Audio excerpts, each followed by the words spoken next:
Welcome to Billy's Books. It's been a while. Got a new book for you.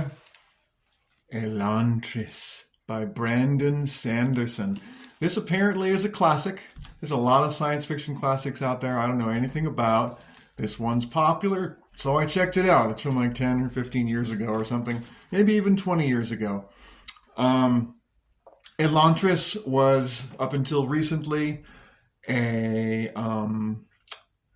a magical city where it was walled and towering above everything else in its area, including a city called K-A-E.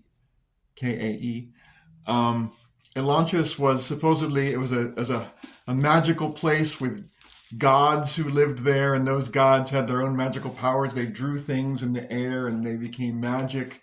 They all had this beautiful kind of silvery white skin and hair, and they were all whatever, as opposed to all the schlubs everywhere else. But 10 years ago, something happened. The Shaod, which sounds like a reordering of the word shadow. And suddenly all the Elantrians got all their faces, their skin got all blotchy, and they started something the equivalent of dying, and they got really gross, and they became sort of like what appeared to be zombies. And so they all got sent into they all stayed in that thing, and they kind of closed in that walled city so nobody can get out, and nobody wanted to go in. And then so the neighboring city, K-A-E, was right next to it. So the seat of government and everything is there for this small country called Arlan, which is one of the few holdouts from the Fjordan Empire, which of course has a religion that is unifying it in a sort of an aggressive sort of way. And there's a priest from that Fjordan Empire who's come sort of unannounced recently, at the same time as the appearance of a princess from one of the few holdouts from the Fjordan Empire, Teos, which is to the north of Arlan. And the princess arrives. She's to be married to the prince, but just before she gets there, he dies. But he hasn't really died. He got whatever they call it, the Shaod. He suddenly got that disease that Elantrians get, so they shoved him in here. But they said he died. The prince is in there, and as soon as he gets in there, he starts being princely and organizing stuff. The inside of Elantris is just filled with people who they're not quite dead. They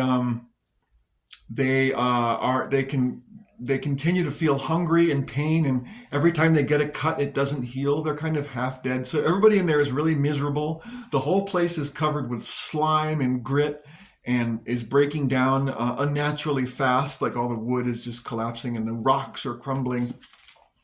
So the whole city's crumbling. But this one guy, the prince Raoden, who is the son of the king, who is a crappy king, he gets in there and he starts organizing stuff and trying to get people to clean up and boost up their morale, and so they don't feel the hunger pangs. See, even though they're dead, they still feel hunger.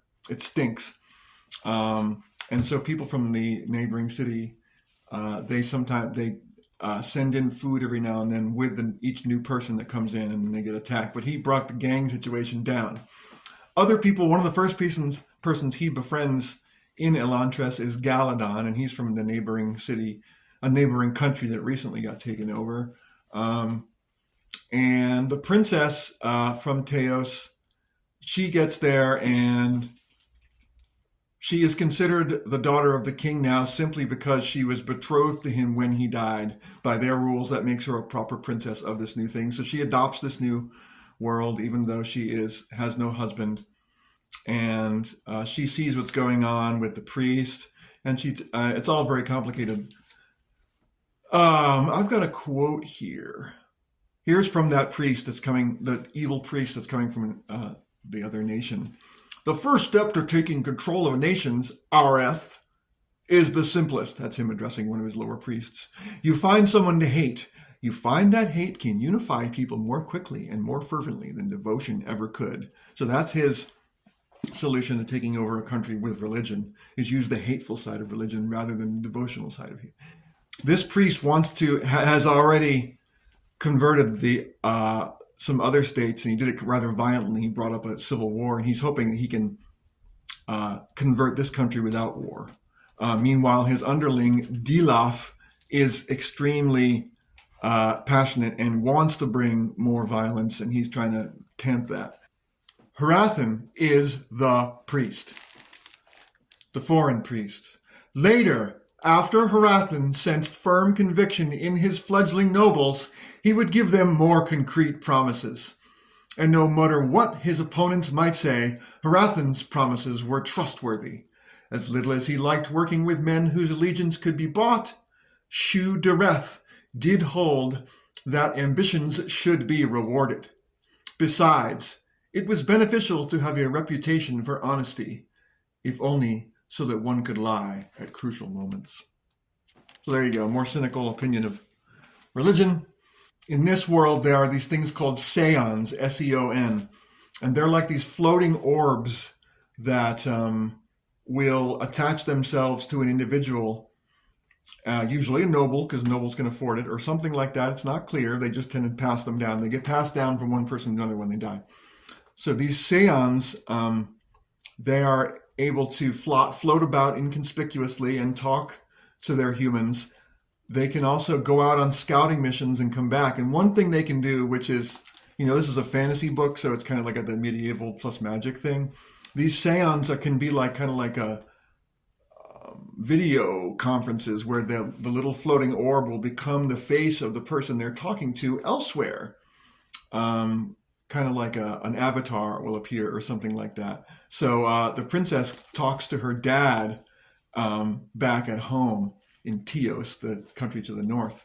And she does that, and she has her own seon. And one of the things that happens is the Elantrians who have seons, the Elantrians eventually go crazy because they, the ones now that they're suffering, because they go crazy from pain and just hunger and all these weird things, and they eventually just lose their marbles. And when they lose their marbles, the seons kind of just kind of float away, and they kind of lose their marbles too. It's very sad. So there's a lot going on here. There's a lot of politics. Basically, they're pretty sure that this foreign country wants to take over, and they're doing it through religion. You got a feisty princess, and then she's kind of a do-gooder, and she takes her do-gooding into Elantris as a regular human. And our prince, who has become a leader within it, spots her, but she doesn't recognize him because he's further disfigured, so disfigured. But she likes him for some reason. She's not sure why. She doesn't trust him. So there's that whole thing going on, and he just amusedly. They never met in person. They'd only talked via seon, as I mentioned before. So they don't know each other very well, but they know they like each other. They like each other's intelligence, but they haven't met in person. So when they do meet in person, then they still have electricity, which is good. They're both smart and kind, which is apparently rare. The nobility, they're something special, aren't they? I can't help but notice there's natural leadership from nobility, and that amuses me. The princess is, she's apparently, from her country, everyone's taller. So she's like a tall princess. She kind of towers above everybody else. And she's got an attitude, whereas most of the women in the country Arlan are very passive and, worry about shallow things. And she thinks about big political things. So the prince also likes that about her, but the rest of the court is kind of scared of her. And she tells off the prince's dad, the king, for being a terrible ruler and how he's driven himself bankrupt and he's in big trouble. And she argues with him really loud. And so the rest of the court actually overhears it, and they're even more scared of her after that. But they like it because the king's a jerk. So they're impressed that she told off the king, but she's also scared of her. They're also scared of her. Anyway, I'm enjoying it. It's a classic, bestseller novel. I guess it was quite the bestseller, enough to have anniversary releases and stuff like that. So it's a favorite. I'm enjoying it. It's a first of a trilogy or more. I don't know. I still don't know. And I'm quite of the way through the book, and they still haven't really explained what the problem is, why the Sheod came on or anything like that. But I'm sure they're going to take their sweet time revealing stuff. And it's all very interesting and magical and entertaining. So go ahead and read it. If you can't do, review.